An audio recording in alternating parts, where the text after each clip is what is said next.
students. How are you all? Hope you all are doing very good.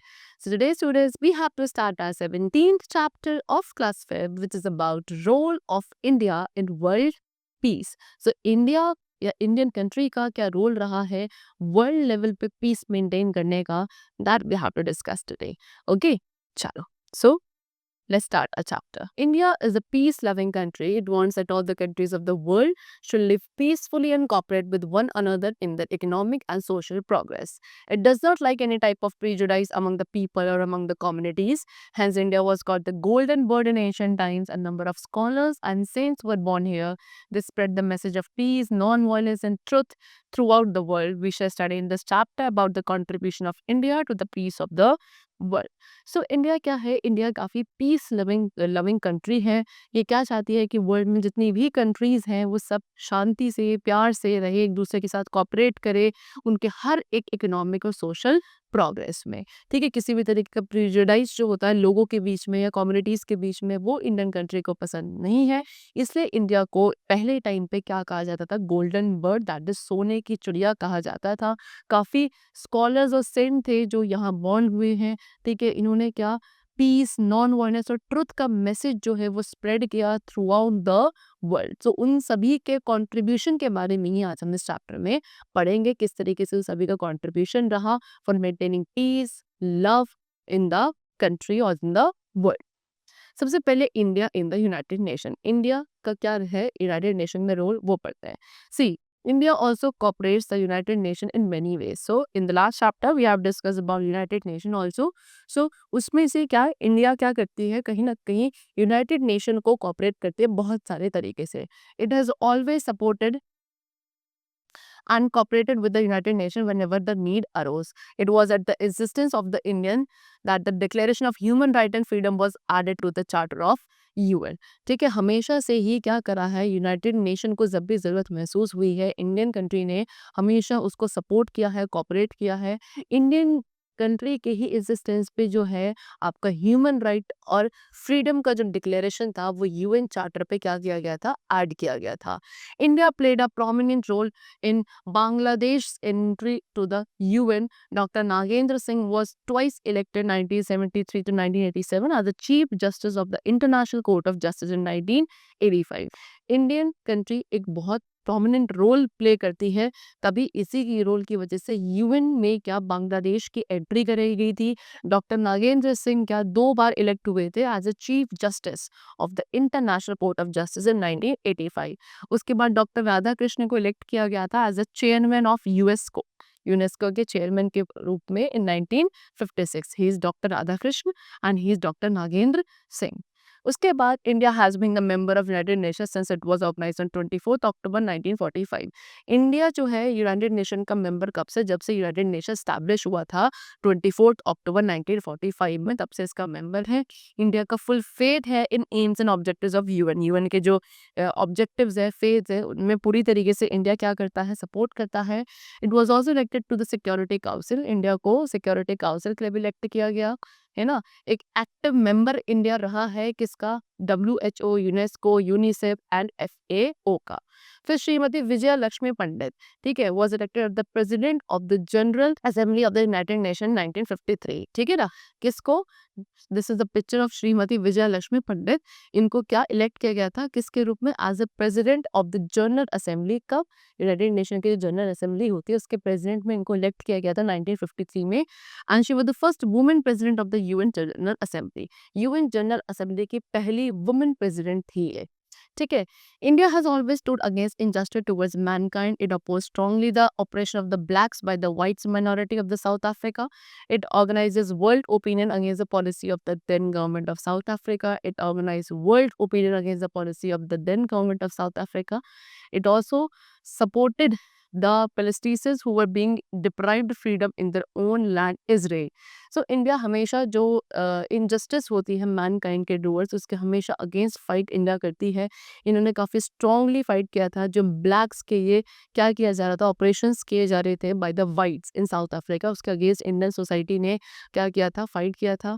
ठीक है. पूरे world level पे opinion organise किया गया था बाय द इंडियंस. ठीक है. जो उस टाइप पे साउथ अफ्रीका पे जो वाइट्स की या ब्रिटिशर्स की जो अपनी पॉलिसीज़ थी उनके अगेंस्ट इंडियंस ने फाइट किया था, अपोज़ किया था।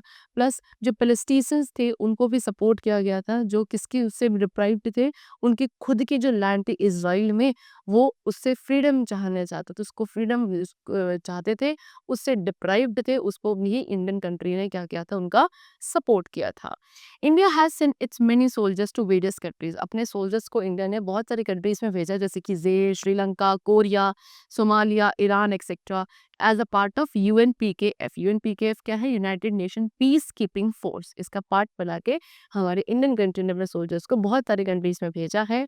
जो जनरल असेंबली है, स्पेशल सेशन होता है इसका, जुलाई 1982 में जब हुआ था, it discuss the issue of disarmament. इनने propose to total ban on nuclear weapons at the session. ठीक है ना? सो जनरल असेंबली का जो स्पेशल सेशन हुआ था जुलाई 1982 में, वहाँ पे डिसआर्मामेंट का जो इशू है उसको डिस्कस किया था, जिसमें इंडियन कंट्री ने क्या प्रपोजल रखा था कि जो न्यूक्लियर वेपन्स होते हैं उन पे टोटली बैन लगा दिया जाए। इस सेशन में जो प्रपोजल था वो इंडियन कंट्री के थ्रू ही रखा गया था। The United Nation help to India. United Nation कैसे इंडियंस का हेल्प करता है? So United Nation is helping India in many ways. बहुत तरीके से यूनाइटेड नेशन इंडिया की हेल्प करता है, जैसे कि many expert of the United Nation have come to our country to help us solve our problem. Through UNESCO we have sent our students and officers to receive advance training in new field. ठीक है, सो बहुत सारे experts हैं United nation के जो हमारी country में आए हैं और उन्होंने यहाँ पे आके हमारी प्रॉब्लम्स को सॉल्व करा है, उसमें हेल्प करी है। यूनेस्को के थ्रू हमने अपने स्टूडेंट्स और ऑफिसर्स को क्या एडवांस ट्रेनिंग लेने के लिए भी बहुत जगह भेजा है न्यू फील्ड्स में। उसके बाद FAO है जो इंडियन फार्मर्स को हेल्प करता है in the use of new machineries को सीखने के लिए।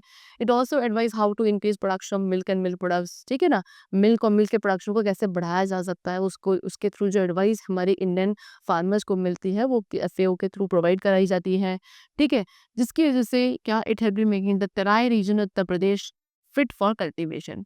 इन्हीं के एडवाइस के ऊपर काम किया गया, जिसकी वजह से जो तेराई रीजन है हमारा उत्तर प्रदेश का, वो फिट हुआ किसके कल्टीवेशन के लिए। अदरवाइज वहाँ पे क्या कंडीशंस नहीं होती थी, सिर्फ सूटेबल कंडीशंस नहीं थी फॉर द कल्टीवेशन, है ना। WHO है वर्ल्ड हेल्थ ऑर्गेनाइजेशन, उन्होंने जो नर्सेज हैं हमारे देश की और जो हेल्थ ऑफिसर्स हैं उनको ट्रेन किया, जिससे it help in the eradication of small pox and the control of infectious disease. ठीक है ना? और इससे क्या हुआ, कहीं ना कहीं हमारी कंट्री में जो ये डिजीजेज हैं लाइक स्मॉल पॉक्स है या जो इन्फेक्शियस डिजीज होते हैं लाइक कॉलरा एंड मलेरिया, इन पे हमने कंट्रोल करना सीख लिया, इनका इरेडिकेशन हमको आया।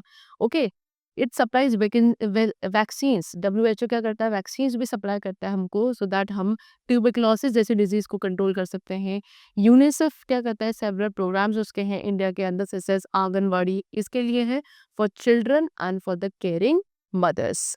ओके, चलो नेक्स्ट है non aligning movement. Non aligning movement क्या है? After the second world war, second world war के बाद जो USA और USSR है, it emerge as a two super power. ठीक है, उसके बाद ये दो सुपर पावर के रूप में क्या हुए, एमर्ज हुए, and both of them wanted to spread the influence possible in many countries. दोनों क्या चाहते थे कि वो अपना जो इन्फ्लुएंस है वो जिस तरीके से भी पॉसिबल हो क्या करे, all through out the world क्या करे, उसको स्प्रेड करे। Many other independent countries joined either the USA blocks or the USSR bloc। ठीक है, बहुत सारी इंडिपेंडेंट कंट्रीज ने क्या करा, या तो USA ब्लॉक को या USSR ब्लॉक को ज्वाइन किया। India did not join any of the block. India ने इनमें से किसी भी ब्लॉक को ज्वाइन नहीं किया, जबकि इसको सेपरेट कर दिया क्या, दोनों ही ब्लॉक से। और इस टाइम पे पंडित जवाहरलाल नेहरू थे हमारे प्राइम मिनिस्टर इंडिपेंडेंट इंडिया के। सो इंडिया ने एक मूवमेंट इनिशिएट किया था उस सभी नेशंस के लिए which neither wanted to join the USA nor USSR bloc. ठीक है ना? तो इंडियन कंट्री ने उस टाइम पे एक मूवमेंट स्टार्ट किया उन सभी नेशंस के लिए जो ना तो USA और ना ही USSR ब्लॉक को ज्वाइन करना चाहते थे उनके लिए। सो इस मूवमेंट को क्या कहा गया, नॉन अलाइंग मूवमेंट कहा गया, नाम जो किस पे बेस्ड था, 5 प्रिंसिपल पे बेस्ड था, जिनको हम पंचशील कहते हैं। तो क्या उनसे वो 5 प्रिंसिपल से, पहला म्यूचुअल नॉन एग्रेशन। ओके, उसके साथ mutual non interference in others affair, दूसरों के अफेयर्स में, एक दूसरे के अफेयर्स में non interference, mutual non interference होनी चाहिए।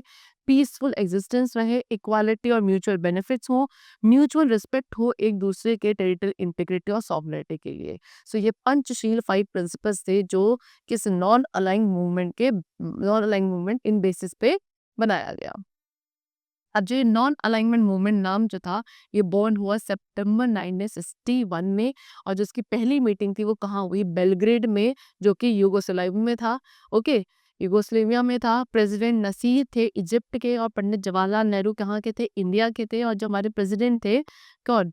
इसके मार्शल टीटो, कहाँ के? यूगोस्लाविया के। ये सभी क्या थे? इस मूवमेंट के फाउंडर्स थे। कौन कौन? एक तो इजिप्ट के प्रेसिडेंट नसीर, इंडिया के प्राइम मिनिस्टर पंडित जवाहरलाल नेहरू, और यूगोस्लाविया के president Marshal Tito. They all three were the founders of this movement. ठीक है, इसकी पहली मीटिंग कहाँ? बेलग्रेड में हुई थी, जो कहाँ है आपका? यूगोस्लाविया में ही है। सितंबर 1961 में इसको फाउंड किया गया था। अब इस मूवमेंट का जो मेन ऑब्जेक्टिव था, नॉन अलाइंड मूवमेंट का, are not to join the military camps और पैक्ट। वो क्या नहीं था कि उन्हें मिलिट्री कैंप से पैक्ट को ज्वाइन नहीं करना है। In the beginning, countries did not realize the importance of the name, but gradually its importance was duly considered. Starting में तो countries को इसकी importance समझ में नहीं आई, लेकिन धीरे धीरे क्या होने लगा? इसकी importance consider करी जाने लगी। और जो फर्स्ट मीटिंग थी नाम की, वो कहाँ अटेंड करी गई थी? कितने लोगों ने? ओनली 25 मेंबर्स थे, पहली मीटिंग थो। लेकिन आज के टाइम पे 114 मेंबर्स हैं, and most of thems are developing countries. ज़्यादातर सारी क्या है? डेवलपिंग कंट्रीज हैं। एट प्रेजेंट आज के टाइम पे Nelson Mandela of South Africa is the chairman of non aligning movement. कौन है इसके चेयरमैन? Nelson Mandela. ठीक है, किस कहाँ के? आपके ये साउथ अफ्रीका के हैं, जो किसके? नॉन अलाइंग मूवमेंट के चेयरमैन है। और जो मेन ऑब्जेक्टिव है नॉन अलाइंग मूवमेंट का, not to join the military camp और the pact. Okay, the first meeting was attended by only 25 members। आज कितने हैं टोटल? 114 मेंबर्स हैं। और कौन है? नेल्सन मंडेला है साउथ अफ्रीका के, जो क्या है? नॉन अलाइन मूवमेंट के चेयरमैन है। तो कुल मिला के जो ये मूवमेंट था, इसको स्टार्टिंग में क्या नहीं किया गया? सपोर्ट नहीं किया गया था, लेकिन इवेंचुअली लोगों को इसकी इम्पोर्टेंस समझ में आने लगी, और ये इस कंसिडरेशन में आने लगा। Who was Nelson Mandela? Nelson Mandela पहले ब्लैक प्रेसिडेंट थे साउथ अफ्रीका के, जिन्होंने 27 ईयर्स जो थे अराउंड अपने क्या जेल में, सेल में बिताए थे for fighting against the policy of apartheid. क्योंकि वो किसके? अपार्थ्राइड पॉलिसी के अगेंस्ट फाइट कर रहे थे। तो करीबन 27 साल, 27 ईयर्स उनको सेल में रखा गया था, है ना। और उसके बाद वो साउथ अफ्रीका के पहले ब्लैक प्रेसिडेंट बने थे। ठीक है, so the chapter is completed. We have discussed all the points of this chapter. I hope it was very clear to you. We'll meet you very soon. Till then, take care and thank you everyone.